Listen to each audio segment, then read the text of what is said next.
Hello बच्चों, आशा करती हूँ आप सभी जो हैं अपने घरों पर स्वस्थ होंगे। हमने अपनी ज्योग्राफी की क्लास में अपने चैप्टर 5 की शुरुआत की हुई है। चैप्टर का नाम है प्राथमिक क्रियाएं और उसके हमने जो है कल 1 to 6 लॉन्ग क्वेश्चंस कर लिए थे। आज बारी है हमारी 7th क्वेश्चन की। 7th क्वेश्चन क्या है हमारा? खनन आज भी एक प्रमुख मानवीय क्रियाकलाप में जारी है। इसमें विगत कुछ वर्षों से किस प्रकार से परिवर्तन आए हैं उसका यहाँ वर्णन करें। तो सबसे पहले खनन क्या होता है? भूपट्टी में मूल्यवान धात्विक खनिजों और अधात्विक खनिजों को निकालने की जो प्रक्रिया है उसे खनन कहते हैं। कुछ जो हमारी पृथ्वी है उसके अंदर जो है बहुमूल्य खजाना छुपा हुआ है, तो उस खजाने को जो है धात्विक खनिज और अधात्विक खनिजों का नाम दिया गया है। उसे जो है कई बार खुदाई करके और कई बार जो है सुरंग बनाकर जो है खोद कर निकाला जाता है, उसे ही जो है खनन प्रक्रिया कहा जाता है। पहले मनुष्य कृषि, मछली पकड़ने, वानिकी कार्यों में लगा रहता था।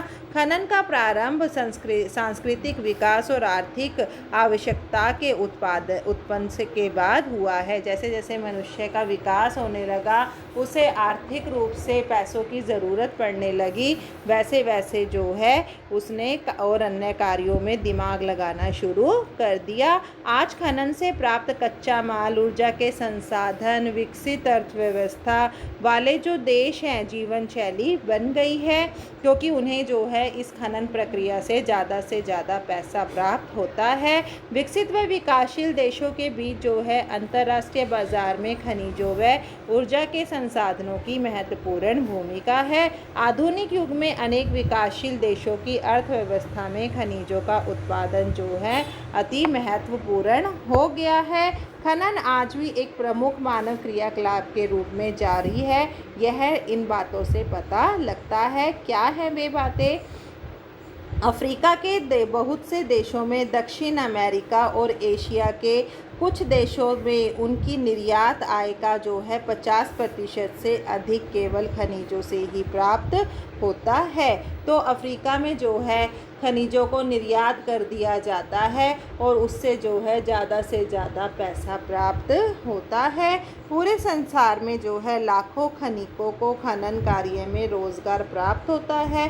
लैटिन अमेरिका लगभग 10 लाख खानिक स्वर्ण खनन का कार्य करते हैं। और क्या है? पिछले कुछ वर्षों में इसमें परिवर्तन आया है। खनन दौड़ में चाहे श्रमिक हो या निगम है, यह प्राय जो है सामाजिक मतभेद और झड़पों का कारण बनती रहती है। अब कहीं पर कोई खान निकल आती है तो उसमें जो है आपसी मतभेद हो जाते हैं कि यह मेरा है, यह तेरा है। आज संसार के अधिकांश खनन कार्यों पर जो है अंतर्राष्ट्रीय निगमों का प्रभाव है।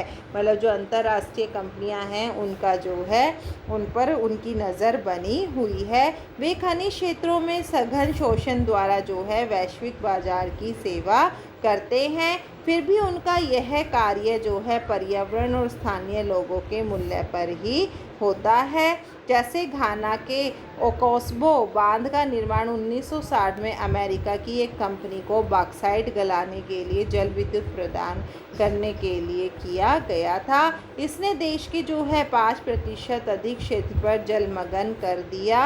लगभग 80,000 लोग विस्थापित हो गए। मतलब बॉक्साइट प्राप्त करने के लिए जो है इस बांध का निर्माण किया गया था। अगला प्रश्न है हमारा स्थानांतरित कृषि और स्थानबद्ध कृषि। स्थानांतरित कृषि यानी कि घूम घूम कर करना, और स्थानबद्ध कृषि में क्या होता है कि एक ही स्थान पर रुककर उस कृषि को करना। स्थानांतरित कृषि क्या होती है? यह सबसे आदि स्वरूप कृषि है, मतलब सबसे पुरानी है। स्थानबद्ध कृषि क्या होती है? इस कृषि का उदय जो है स्थानांतरित कृषि के बाद हुआ। स्थानांतरित कृषि में जो है खेती का स्थान बदलता रहता है। स्थानबद्ध कृषि में जो है खेती का स्थान नहीं बदलता है। स्थानांतरित कृषि में जो है एक स्थान पर 2 से 3 साल तक खेती होती है और स्थानबद्ध में जो है खेती हज़ारों वर्ष तक एक ही स्थान पर होती रहती है। स्थानांतरित कृषि में जो है भूमि प्राप्त करने के लिए पेड़ों को काटकर उन्हें जलाया जाता है, जिससे वनों को जो है काफ़ी हानि पहुंचती है। स्थानबद्ध कृषि में जो है वनों को हानि नहीं पहुंचाई जाती है। स्थानांतरित कृषि जो है उष्णकटिबंध वाले ऊंचे तापमान व भारी वर्षा वाले क्षेत्रों में की जाती है। स्थानबद्ध कृषि उष्णकटिबंध सहित कहीं भी की जा सकती है।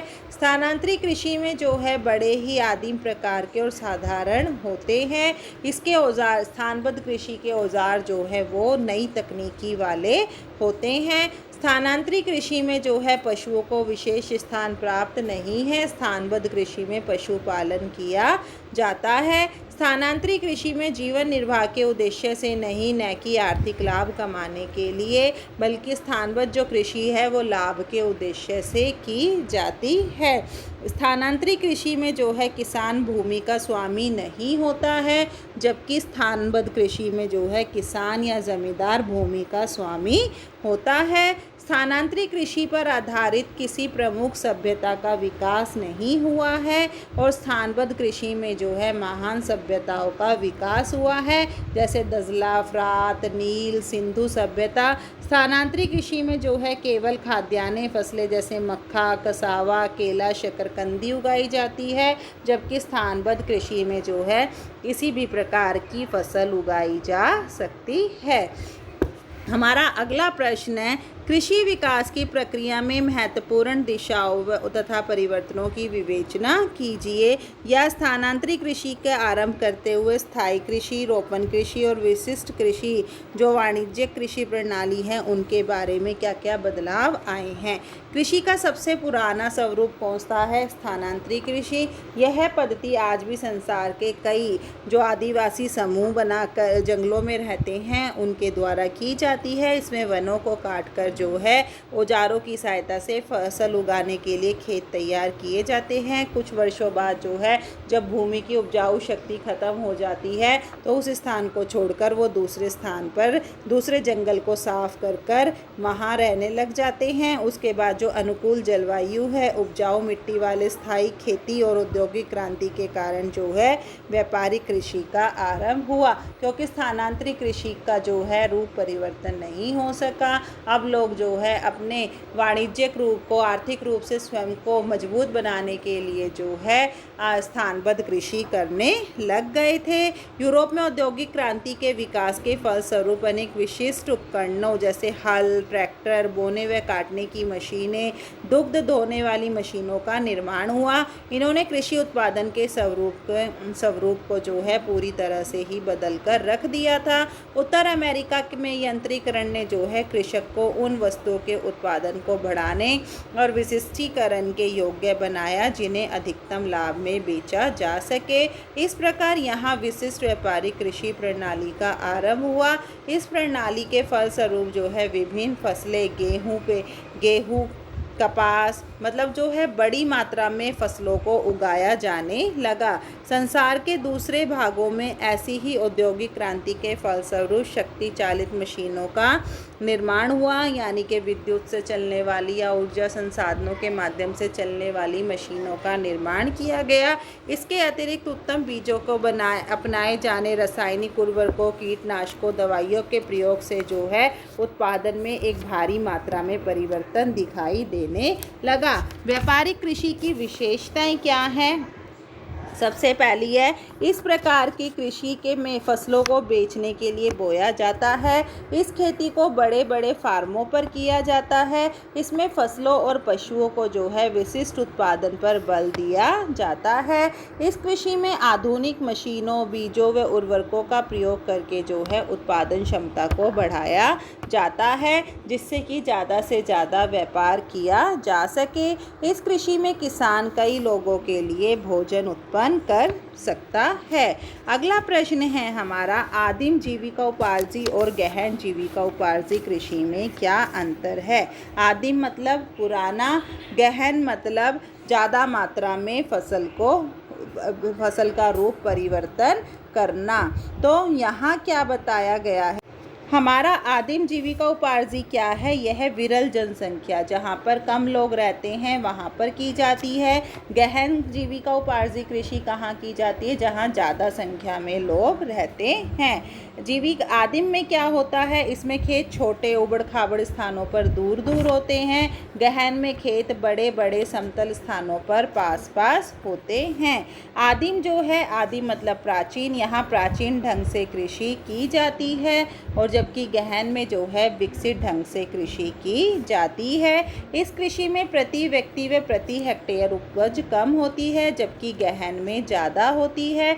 आदिम में जो है कृषि हल व कृषि उपकरणों का प्रयोग नहीं होता है, जबकि गहन में जो है नए नए औजारों का प्रयोग नहीं किया जाता है। इसमें उत्पादन बढ़ाने के लिए जो है सिंचाई के साधन, उन्नत बीजों व उर्वरकों का प्रयोग नहीं होता है। गहन में जो है सिंचाई के साधन, उन्नत बीजों व उर्वरकों का प्रयोग किया जाता है, ताकि भारी मात्रा में हमें फसल प्राप्त हो सके। मिट्टी की उर्वरता बनाए रखने के लिए फसलों को हेर फेर करके बदल बदल कर जो है उगाया जाता है। और गहन जीविका उपार्जी में खेत स्थायी रहते हैं, परंतु मिट्टी की उपज शक्ति बनाए रखने के लिए जो है फसलों का हेर फेर कर दिया जाता है। आदिम में जो है फसलों का हेरफेर करने की बजाय भूमि का हेरफेर कर दिया जाता है। अगला प्रश्न है हमारा, विश्व में जीविका उपार्जी कृषि या निर्वाहक कृषि का वर्णन कीजिए।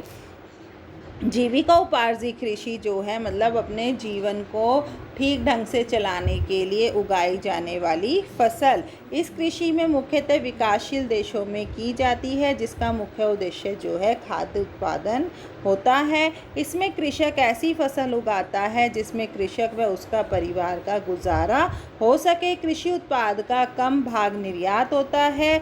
यह विकासशील देशों में की जाती है। निर्वाह कृषि को जो है दो भागों में बांटा गया है।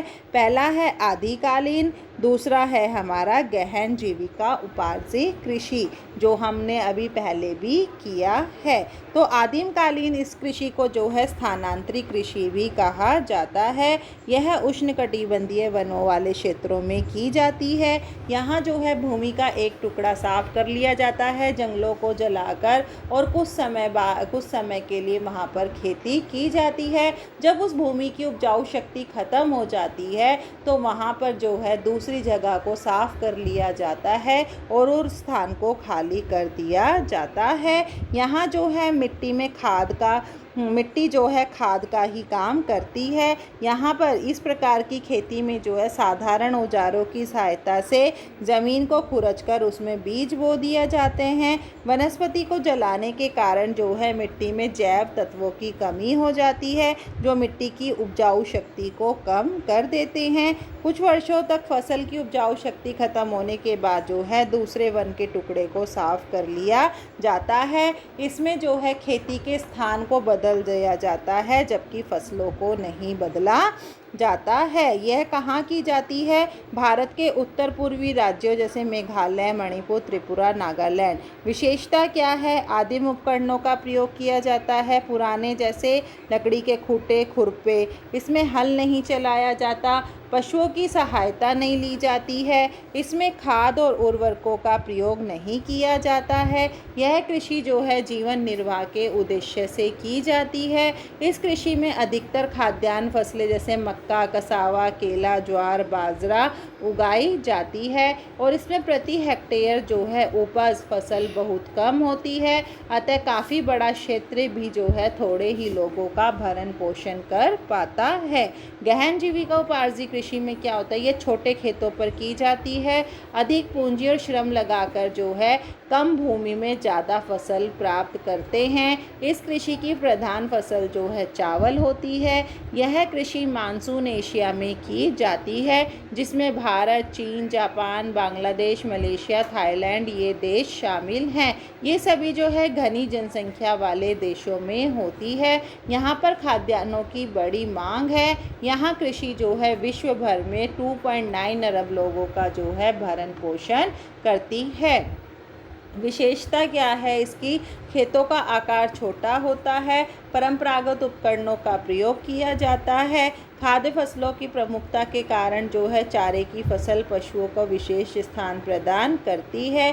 गहन कृषि के कारण जो है मिट्टी की उर्वरक शक्ति का जो है हानि नहीं पहुंचती है। मशीनीकरण के अभाव व अधिक जनसंख्या के कारण जो है मानवीय श्रम का बड़े पैमाने पर प्रयोग किया जाता है। कृषि की गहनता इतनी होती है कि वर्ष में 2 या 3 कहीं कहीं पर 4 फसलें भी बोली जाती है। इसे बहुफसली भी कहा जाता है।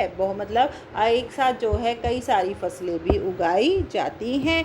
यह कृषि उपजाऊ भूमि उपयुक्त जलवायु वाले क्षेत्रों में की जाती है। घरेलू मांग के आधार पर जो है मुर्गियाँ, गाय, बैल व अन्य पशुओं का यहाँ पालन किया जाता है। ये मुख्य रूप से जो है घरेलू अवशिष्ट पदार्थों पर निर्भर करते हैं, क्योंकि चारे की फसल यहाँ उगाई नहीं जाती है।